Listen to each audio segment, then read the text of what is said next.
ये बताओ सब लोग घबरा गए होगा। सही से बताओ, हम जाना 10 बजे सब लोग बैठल हुआ तो हम 8 बजे से बिना खैले चल रहे जा। यही से होठ हमार सुखल बे, पनियो ना मिलल बा।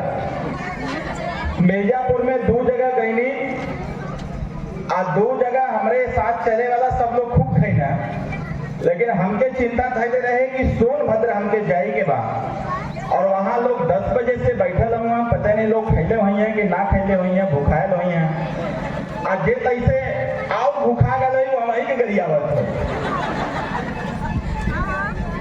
और जब से हम बैठे तब से हम घबराते हैं कि कब हमारा नंबर आई कि जल्दी से हम कुछ बात आपसे करिए फिर आपके छोड़ दें। हम जाने थे ना पथरेली क्षेत्र है, सोनभद्र है और आप लोग दूर दूर से यहाँ तक चल करके आयल हुआ, ये हमके पता है। लेकिन यह संघर्ष सिर्फ आज आप देख रहे हैं। जब हम 8 साल के थे, तब से हम यह संघर्ष कर रहे हैं। 8 साल की अवस्था से आज 36 साल हमारी उम्र हो गई। 8 साल का मैं था तब से मैं इस प्रकार के कार्यक्रम करता हूं, घूमता रहता हूं और 8 साल से आज 36 साल हो गया। लोग कहते हैं कि जो राजनीति में चला गया वो कभी पढ़ाई नहीं कर सकता। मैं राजनीति में आया, जेल भी गया, 24 मुकदमा भी लिखा गया और पढ़ाई लिखाई में इतना पढ़ाई किया कि उतना पढ़ाई मेरे गांव में कोई व्यक्ति नहीं कर पाया।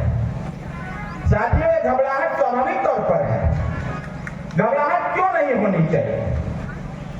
जब चुनाव आता है तो देश की पार्टियां, प्रदेश की पार्टियां आपके बीच में आती हैं, अनगिनत प्रकार की बात करती हैं, वो प्रलोभन देते हैं, आपको बताते हैं, समझाते हैं, पंपलेट के माध्यम से, मोबाइल के माध्यम से, भाषण के माध्यम से वह आपको बताते हैं कि आप हमारा साथ दीजिए, हम आपका कल्याण करें। लेकिन बनारस में एक बात कही जाती है, नेता जब चुनाव खत्म हो जाता है तो चुनाव खत्म होने के बाद कहते हैं कि बनत रहल तब बनत रहल, अब ना बनी हमरे तोहरे, और रंज रहा चाहे खुशी रहा तो अपने घरे और हम। बताओ ये है ना होत बे? जोर से बोला हाँ या ना? कितना लोगों के बुझात हो कि आज तक ये होता है? जैसे हाथ धो के बताओ कितना लोगों को बुझात है कि ना ये होता है? साथियों, आज अब गरीब जाता है तहसील पर, गरीब जाता है ब्लॉक पर, एक तरफ हमारी ही सरकार में यह सुनिश्चित किया गया है कि सरकार की वो समस्त योजनाएं ग्रामीण स्तर तक पहुंचे, लोगों का विकास हो, लोगों का कल्याण हो, गांव का कल्याण हो, गांव के रास्ते बने, गांव में पानी की व्यवस्था हो, गांव में स्वास्थ्य की व्यवस्था हो, दवाई निःशुल्क मिले, तमाम तरह की चीजें हैं। लेकिन साथियों, जब चुनाव आता है तो यह वादे याद होते हैं और चुनाव जीतने के बाद फिर यह वादे भूल जाते हैं। उसी चीज को याद दिलाने के लिए हम आपके बीच में आए हुए हैं। कोई चुनाव नहीं ना चल रहा है? बोले जोर से, कोई चुनाव नहीं ना चल था? चुनाव कौन ना चला था? हम बतावे याद रहेगा। सुहेल देव भारतीय समाज पार्टी चुनाव नहीं लड़ी थी। यहाँ हम अपने पार्टी के कार्यकर्ताओं को आगे किए थे कि जाके गांव के लोगों को बताइए, उनको समझाइए कि आजादी के इतने साल बीतने के बाद आपने सब लोगों को वोट किया, सब लोगों ने अमीरों का साथ दिया, गरीबों का कोई साथ नहीं दिया। और गरीबों का साथ अगर कोई देता है तो उसका सिर्फ एक नाम है, उसका नाम ओम प्रकाश राजभर, एक पार्टी है, सुहेल देव भारतीय समाज पार्टी। आपको याद दिलाना चाहता हूँ, 2017 में हम सरकार में मंत्री थे, 1.5 साल हम मंत्री रहे। जब मैं यहाँ आता था मंत्री रहते हुए, हमारे मनोज भाई, हमारे जिला अध्यक्ष हमारे हैं, मनोज भाई के यहाँ जब मैं आता था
खैरटिया ओबरा गांव था।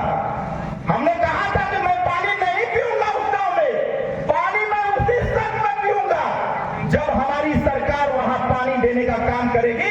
जो पानी वहां जाएगा उसी पानी को अरविंद राजन पिएगा, तब जाकर के हमारा मकसद सफल होगा। मैं इस काम को करने का काम किया था। अभी मैं पिछली बार आया था, तमाम समस्याएं थी यहाँ पर, मैंने सबको बताया घबराने की कोई बात नहीं है। एक बार और हमको थोड़ा मजबूती के साथ सरकार में शामिल होने दीजिए। उस समय 2019 में हमने इस्तीफा दे दिया था। यहाँ लोग एक ग्राम प्रधान बन जाते हैं तो इस्तीफा नहीं देते हैं। हम लोगों ने 8 मंत्री सुहेलदेव भारतीय समाज पार्टी के थे। 8 मंत्री ने जब गरीबों का देखा काम नहीं हो पा रहा था, इसी भारतीय जनता पार्टी की सरकार से हमने इस्तीफा देने का काम किया था। हमने कहा कि गरीबों का काम नहीं होता है, अगर गरीबों का काम नहीं होगा तो ऐसा मंत्री रहने से कोई फायदा नहीं है। अरे हमको मंत्री रहकर 2.5 लाख सैलरी नहीं पानी है। हम मंत्री रहेंगे उस स्तर पर जब हमारे गरीब का आवास बनेगा, गरीब का शौचालय बनेगा, बूढ़ी माँ का पेंशन जाएगा, बच्चे को शिक्षा मिलेगी, बेरोजगार को रोजगार मिलेगा, तब अरविंद राजन मंत्री बनेगा, अन्यथा बनने वाला नहीं है। बतावा यह ना हो के चाहिए लोग वोट पावत हुआ, वोट लेते हुआ, विधायक सांसद मंत्री बनकर के लोग लखनऊ दिल्ली चल जाते हैं, फिर कोई कोई के पूछत ना हो। आज हम इसलिए आए हुए हैं कि आपने हमको वोट नहीं दिया, लेकिन पार्टी के संगठन में आपने सहयोग किया। उसका परिणाम निकला कि ओम प्रकाश राजभर पंचायती राज मंत्री बने, और पंचायती राज मंत्री बनने के बाद अगर सबसे पहली कोई योजना गरीब कल्याण के लिए चलाई गई तो उसका नाम है जीरो पॉवर्टी योजना। हम लोगों ने तय किया, जीरो पॉवर्टी स्कीम लागू हुआ। 2 अक्टूबर 2024 को हम लोगों ने दबाव बना करके माननीय मुख्यमंत्री जी से हम लोगों ने बात किया। हम लोगों ने कहा जो सपना सरदार पटेल जी ने देखा था, जो सपना डॉक्टर भीमराव अम्बेडकर साहब ने देखा था, उनके सपने को साकार करने का वक्त आ गया है। 2 अक्टूबर 2024 को माननीय मुख्यमंत्री जी ने जीरो पॉवर्टी स्कीम को लागू किया और हम लोगों ने योजना बनाया कि उत्तर प्रदेश का कोई गांव होगा, हर गांव से कम 25 लोगों को जीरो पॉवर्टी स्कीम के माध्यम से आवास और सारी व्यवस्था उनको मिलना चाहिए। आज उत्तर प्रदेश की सरकार में हम लोग हैं, हम लोगों ने योजना बनाया, वो चाहे कोई गांव हो, हर गांव से 25 परिवार के लिए 25 परिवार, वह परिवार जिस परिवार में आज तक कोई भी सरकारी सुविधा नहीं पहुंच पाई है, ऐसे परिवार का चयन करना है और चयन करके उसकी सूची सरकार को भेजनी है। यह पहला स्कीम है। जब इसका सर्वेक्षण चालू हुआ तो हम लोगों को जानकारी हुआ कि अधिकारी, हमारे ही विभाग के अधिकारी, गरीबों का नाम जो पात्रता सूची में होना चाहिए था, उनका नाम लोग नहीं लिख रहे हैं। बताओ ऐसा बात हो कि ना हो? जिनको आवास मिलना चाहिए उनको आवास नहीं मिल पा रहा है। जिनका नाम आवास की सूची में आना चाहिए उनकी सूची में नाम नहीं जा पा रहा है।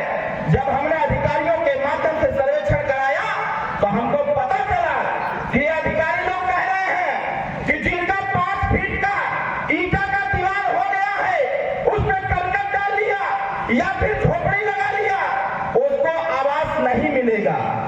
सही का भी गलत कहा था, उधर बताइए सही की गलत कह रहा हूं। जो समझे सही की गलत, अगर सही है तो इसका समाधान कौन करेगा? 31 दिसंबर 2024 को हमसे रहा नहीं गया, हमने सीधे प्रधानमंत्री जी के यहाँ फोन लगाया और वहां से हमने कहा कि मैं मिलना चाहता हूं। 31 दिसंबर 2024 को देश के माननीय प्रधानमंत्री नरेंद्र मोदी जी के साथ 1 घंटा में बैठक करने के बाद मैंने निर्णय लिया और मैंने माननीय प्रधानमंत्री जी से कहा कि सर कोई ऐसी व्यवस्था बनाइए कि जिससे मनरेगा में काम करके, रिक्शा चला करके, पहाड़ तोड़ करके, अपना राशन बेच करके, मेहनत मजदूरी करके, अगर वो थोड़े पैसे इकट्ठा करके, अगर गरीब 8 फीट 10 फीट पक्का दीवार बना लिया है और थोड़ी सी पैसे की व्यवस्था करके करकट लगा लिया है, हमारे उत्तर प्रदेश की सरकार उनको आवास की सूची से बाहर कर दे रही है। माननीय प्रधानमंत्री जी ने कहा यह तो बहुत अच्छी बात है, बिल्ला आपने बताया। उन्होंने तुरंत अपने ओएसडी को बुला के कहा आदेश जारी करवाओ उत्तर प्रदेश में जिनका भी घर 10 फीट ऊपर अगर पक्का दीवार है, ऊपर झोपड़ी लगा रखा है, करकट लगा रखा है, तो ऐसे लोग भी पात्रता सूची के दिया है साथी। अब उसका घर बनेगा। जिन्होंने 10 फीट की दीवार पक्की बना लिया, अधिकारी कह रहे आवास नहीं मिलेगा। मैं कह रहा हूं 1001% उसको आवास मिलेगा। उसके आवास की सूची कोई नहीं बदल सकता है साथियों। इस प्रकार की व्यवस्था ने काम किया। किया हो एक और व्यवस्था किया हो, अगर सर्वेक्षण हुआ और पात्रता सूची से कोई भी अभ्यर्थी गायब हुआ तो सबसे पहले कार्रवाई अगर होगी तो डीपीआरओ के पहले उस सचिव की कार्रवाई होगी। उस सचिव को सस्पेंड किया जाएगा जो योजना बनाने का काम किया है। सबसे पहले उस सचिव के खिलाफ कार्रवाई होगी जो सचिव गड़बड़ी करने का काम करता है, पैसा मांगने का काम करता है। ओम प्रकाश किसी से पैसा नहीं लेता। वह कहता है मोदी जी कहते हैं ना खाऊंगा ना खाने दूंगा। ओम प्रकाश राजभर कहता है ना खाऊंगा ना खाने दूंगा, अधिकारियों से जांच के काम कराऊंगा ताकि गरीबों का कल्याण हो सके।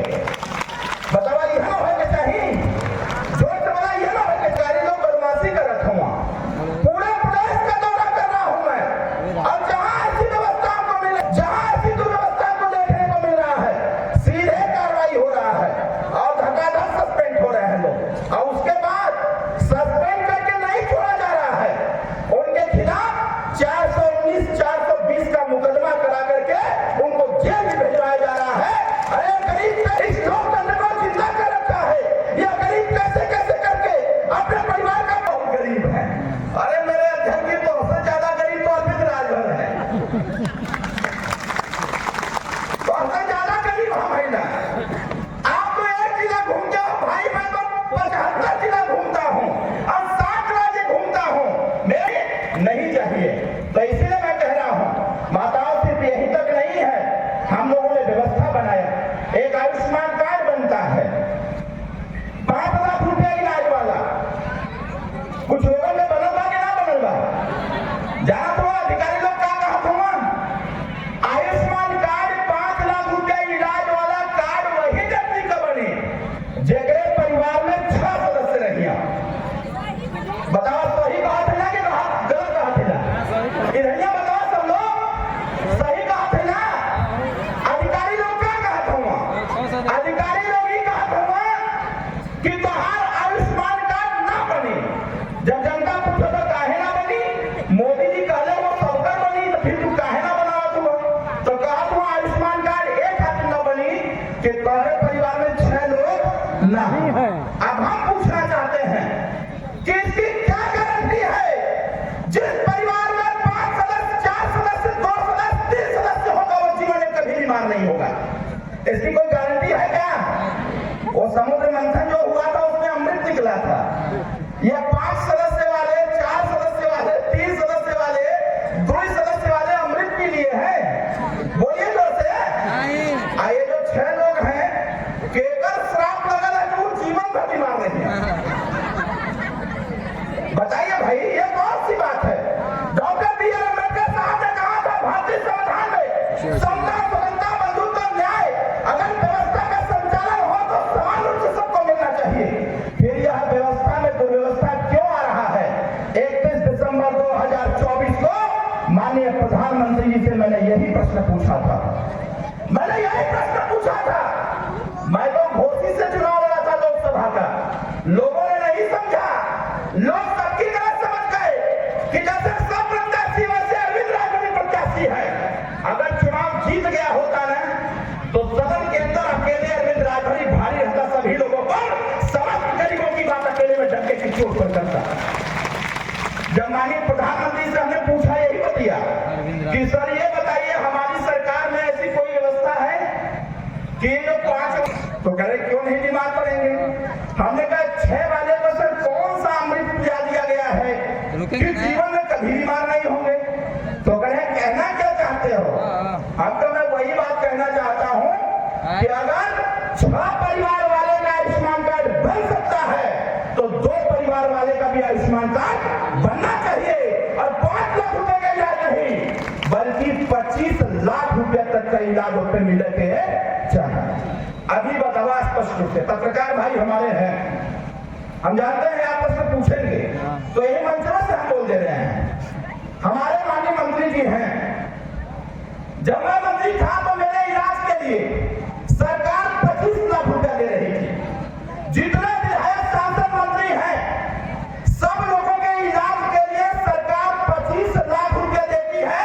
अगर विधायक की तबीयत खराब हो गई, एडमिट हो गई ना, तो उनके 25 लाख रुपया का इलाज फ्री में देगी। ये बताओ, जब विधायक जनता वो दे करके विधायक बनावत हो, तो जब जनता बीमार हुई तो 5 लाख रुपया कहे भाई? बताओ सही की गलत ना थे? जोर से बोला, सही की गलत? सही गलत ना? तो या तो विधायक जी का पैसा बंद हो 25 लाख रुपया इलाज वाला। भाई बात कहना खरी का खरा, गोली चला चाहे छर्रा, ऐसा से गाँव में ताल्लुक आता है। स्पष्ट रूप से एक बात सिर्फ मैं बोलना चाहता हूँ, भारतीय संविधान कहता है समानता का अधिकार। भारतीय संविधान के मानक के अनुसार या तो गरीबों का इलाज जो आयुष्मान कार्ड वाला है 5 लाख रुपया से 25 लाख रुपया करो, और नहीं तो उत्तर प्रदेश और देश के जितने मंत्री विधायक सांसद हैं इन सभी लोगों का इलाज बिना पैसा में बंद होना चाहिए। यही लड़ाई जो है भारतीय समाज पार्टी लड़ने के लिए आपकी बीच में आई। बताओ सही बात है गलत बात है? जोर से बोला, सही है कि गलत? तो कितना लोग हमारे साथ जबरदस्ती हाथ से बताओ, हाथ नीचे करो। एक और समस्या है यही में के बतियाई प्रधानमंत्री से भाई 7 मिनट का समय मिला था, जो आपके सामने खड़ा है, मात्र 7 मिनट का समय प्रधानमंत्री जी ने दिया था। लेकिन जब प्रधानमंत्री जी के सामने में बैठा, जब बात करने लगा तो वह 7 मिनट बदल के 1 घंटा में हो गया। मेरी 8:35 पर फ्लाइट थी दिल्ली से लखनऊ के लिए, हमको लेट हो रहा था।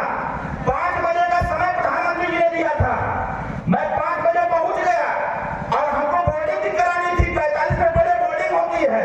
पीएम साहब यहाँ से एयरपोर्ट की दूरी 1 घंटा का था। मैं जितना उनसे बतिया रहा था उतना हमको घबराहट भी हो रही थी, फ्लाइट छूट जाएगी तो हम लखनऊ नहीं पहुंच पाएंगे, क्योंकि दूसरे दिन बिहार में कार्यक्रम था सीवान में। जब मैं देखा कि मेरी बात पूरी हो गई तो प्रधानमंत्री से मैंने कहा कि सर हमारी फ्लाइट छूट जाइए, हमारा जहाज छूट जाइए, हमको जाना है 8:30 बजे हमारी फ्लाइट है। तो कहे आप थोड़ा सा और रुक जाओ। हमने नहीं सर अब हम जाएंगे, हम मानेंगे नहीं हम। और साथियों, मैं तो अपने आप को गर्व महसूस करता हूँ, प्रधानमंत्री जी के समक्ष बैठ करके आप सबके हितों की बात मैंने किया। इससे बड़ा पद मेरे लिए कुछ नहीं हो सकता है। साथियों, सांसद सब बहुत बने हैं, बहुत सांसद हैं, लेकिन अपनी बात नहीं कह पाते। और मैं पूर्व मंत्री होकर के मैं प्रधानमंत्री से 1 घंटा बात करके नियम बनवा करके आपके बीच में आ गया।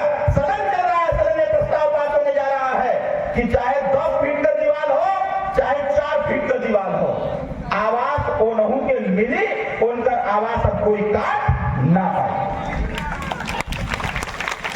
और इलाज भी 5 लाख का नहीं, 25 लाख रुपया का। आयुष्मान कार्ड जो 6 वाला बंधन था वह भी खत्म। आपने देखा होगा 7 जनवरी को जब मैं 31 दिसंबर को मिल के आया, 7 जनवरी को एक आदेश जारी हुआ कि उत्तर प्रदेश में जितने भी 60 साल की अवस्था पार कर चुके लोग हैं उन सभी लोगों का आयुष्मान कार्ड बनेगा। यह आदेश काहे जारी हुआ? हमको ये बताइए सर, आज की व्यवस्थाएं बदली सी हैं। जिसकी उम्र 60 साल हो जा रही है उसको कोई पूछ ही नहीं रहा है, वो बेचारा परेशान हो जा रहा है, दवाई भी कोई नहीं करा पा रहा है। सबसे पहले उनका आयुष्मान कार्ड बन जाए ताकि वो स्वतः जाकर के अपना इलाज करा सके। माननीय प्रधानमंत्री जी ने हमारी बातों को स्वीकारता प्रदान किया। हमने कहा कि सर उत्तर प्रदेश में जिस प्रकार से युवाओं की संख्या बढ़ रही है, बेरोजगारी भी बढ़ रही है, अभी हमारे जिलाध्यक्ष भी बेरोजगार हैं और ये कह रहे थे हमसे कि यहाँ के नौजवान चाहते हैं कि यहाँ जो कल कारखाने जो धंधे लगे हैं यहाँ के नौजवानों को यहीं पर काम मिले। मेरे भाई आप तो खुद ही नहीं चाहते, आप पता नहीं चाहते हो कि ऐसी लड़ाई लड़ी जाए।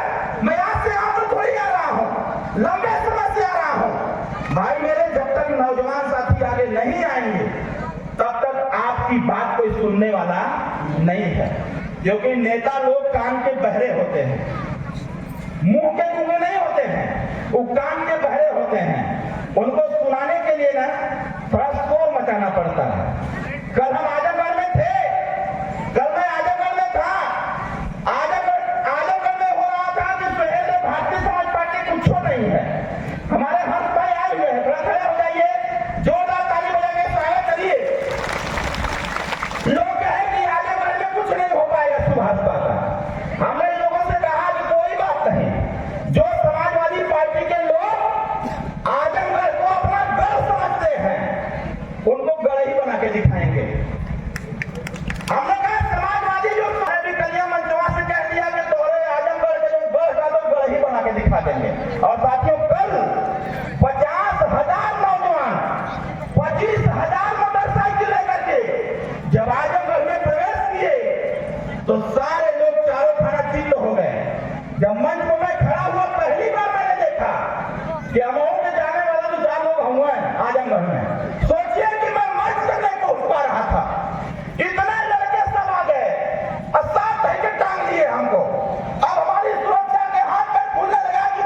की है। आजमगढ़ के लोगों से पूछिएगा, वहां के नौजवानों ने कमर कस दिया, भाई मेरे हम तो आपको रोजगार देना चाहते हैं, आप लेना ही नहीं चाहते। माननीय प्रधानमंत्री जी से हमने कहा कि सर को ऐसी व्यवस्था बने, 36,000 करोड़ रुपया है उत्तर प्रदेश सरकार के पास, 36,000 करोड़ रुपया। और सरकार कह रही है कि नौजवान भाई आप आओ। जब हम लोगों ने प्रधानमंत्री जी से कहा तो एक योजना बनी, युवा उद्यमी योजना। युवा उद्यमी योजना मतलब कि 5 लाख रुपया का लोन कौमो बैंक बिना ब्याज और बिना गारंटी के दे दे। 132 प्रकार का उसमें रोजगार है। 132 प्रकार के रोजगार में से कोई भी रोजगार आप करना चाहते हैं, उत्तर प्रदेश का पंचायत राज विभाग आपको 5 लाख रुपया बिना गारंटी बिना ब्याज के देने जा रही है। इसको लेने का काम करिए। आप दूसरों की मजदूरी करने से अच्छा है कि स्वतः काम चालू करिए। युवा उद्यमी योजना है, अभी हम लोग चाहते हुए हैं, अधिकारी लोग इस पे उठ नहीं रहे हैं। अभी मंत्री जी बैठक बुलाए थे, जहां जहां जाते हैं मंचवा से धई के रगड़ देते हैं। हम कहते हैं कि भाई जब पैसा हाँ 36,000 रुपया तो पैसा कहाँ होई, कम से कम जनता में बांट दीजिए। जो नौजवान रोजगार करना चाहता है अब उसमें भी जान लीजिए किसको काम मिलेगा, किसको पैसा मिलेगा। जो कक्षा 8 पास हो, कितना पास हो, जोर से बोलिए, कक्षा 8 पास जो व्यक्ति होगा और 40 साल से नीचे का होगा, ऐसे लोगों को ही 5 लाख रुपया का लोन सरकार देने का काम कर रही है। आप कोई काम करिए, दुकान खोलना हो उसको खोलिए, सब्जी की दुकान खोलिए उसको खोलिए, कोई भी रोजगार करना हो, 5 लाख रुपया आप जिस दिन लेंगे, हर साल उत्तर प्रदेश की सरकार 1-1 लाख रुपए का प्रोत्साहन राशि भी आपको देने का काम करेगा। प्रश्न खड़ा होता है कि आखिर पैसा मिली कैसे? फ्री में जहर बटल था तो जहरियो लोग ले समझो, फ्री में जहर बटल लगा खा के मरे वाला तो वो कहीं ले ले तुमने काम आ जाएगा। यहाँ 5 लाख रुपया मिला था रोजगार करे खातिर, तो पे कोई का चिंता चर्चा ना बना। मैं नौजवान भाइयों आपसे आग्रह करूंगा, आपके ब्लॉक पर, आपके तहसील पर, आपके जिले में एक कमिश्नर है उद्योग विभाग के, एक कमिश्नर है उद्योग विभाग के, वो यही कमवा कर रहे हैं। वहां आप जाएंगे, अपने जिले के उद्योग कार्यालय पर जाएंगे, वहां आपको फार्म मिलेगा, वह फार्म भर लीजिए और आप क्या काम करना चाहते हैं उसको डाल दीजिए। उस पे डालने के बाद आप फार्म जमा कर देंगे, आपके नंबर पर पूरा डेटा आ जाएगा, वही बैंक की गारंटी भी लग जाएगी, सारी चीजें लग जाएंगी और उसके आगे बैंक में जमा कर दीजिए। बैंक सीधे सीधे 5 लाख रुपया आपके खाते में ट्रांसफर करेगी और उस पर फिर उद्योग विभाग निगरानी करेगी कि आप काम कर रहे हैं कि नहीं कर रहे हैं। कहीं ऐसा ना हो जाए 5 लाख रुपया लेकर के मुर्गे खा के खत्म कर दें। बताइए सही कह रहा हूं, गलत कह रहा हूं? अरे भाई वो कहावत होना कि आम का आटा यहाँ के घी संग बजावे बाबा जी, तो यही से निगरानी कमेटी बनल है कि अगर जब पैसा ले तो वो कमवा उमवा करत हो कि ना करत हो। अगर दिमाग में ये बात हुई कि कहीं ऐसा ना हो जाए कि मोदी जी योगी जी पैसा दे दूंगा, फिर उसका पैसा मांगे लगा कि ब्याज के भरी, ब्याज वाज भी देने की आवश्यकता नहीं है। आप जितना पैसा लेंगे उसका ब्याज उत्तर प्रदेश सरकार देने का काम करेगी। इस प्रकार की योजना माननीय प्रधानमंत्री जी से बात करके बनवाने का काम किया। साथियों, मेरा विशेष आग्रह है आपसे, जैसे मैं जब पिछली बार आया था यहाँ पर, जब मैं पिछली बार आया था तो हमारे यहाँ मित्र थे, हमारे एसपी थे यहाँ, हमारे एसपी के पहले, इसके पहले एसपी साहब हमारे मित्र थे और डीएम साहब के और एसपी साहब से हमने बात किया तो उन्होंने कहा कि यहाँ पर कोई बड़ा अस्पताल नहीं है, यहाँ किसी को गंभीर बीमारी हो जाती है तो लेके बनारस भागता है। हमने कहा कि नहीं ये तो समस्या है, और जब हम लोगों ने पत्राचार किया तो सोनभद्र के लिए मिनी पीजीआई की भी स्थापना होने जा रही है। सदन चल रहा है, बहुत जल्द ही इसकी घोषणा भी हो जाएगी। मिनी पीजीआई आपके सोनभद्र में आने जा रहा है, जल्द ही जैसे ही सदन खत्म होगा उसकी घोषणा होगी। अब यहाँ के लोग बीमार होंगे तो उनका इलाज सोनभद्र में होगा, वह बनारस नहीं जाएंगे। साथियों, हम आपसे आग्रह करेंगे, अगर आपको लगता है कि आप भारतीय समाज पार्टी या पीला गमछा ही कुछ करामात कर सकता है, तो जिस उम्मीद से आप कार्यक्रम में आए हैं, जिस ताकत के साथ लागत में इजाफा लाइए। अभी एक भाई साहब हमारे थे, वो हमको पूरा वीडियो दिखा रहे थे कि भैया, ये भाई साहब हमारे सामने बैठे हैं, ये हमको वीडियो दिखा रहे थे कि भैया मेरे गांव में आज तक कौनो काम नहीं हुआ। हमने कहा एक दिन हमको लेके चलो आप, उसके बाद देखो कैसे काम होता है। जो काम नहीं करेगा वही बैठ जाएंगे, और जब तक नहीं संस्कृति मिलेगी तब तक जाने वाले भी हम लोग नहीं हैं।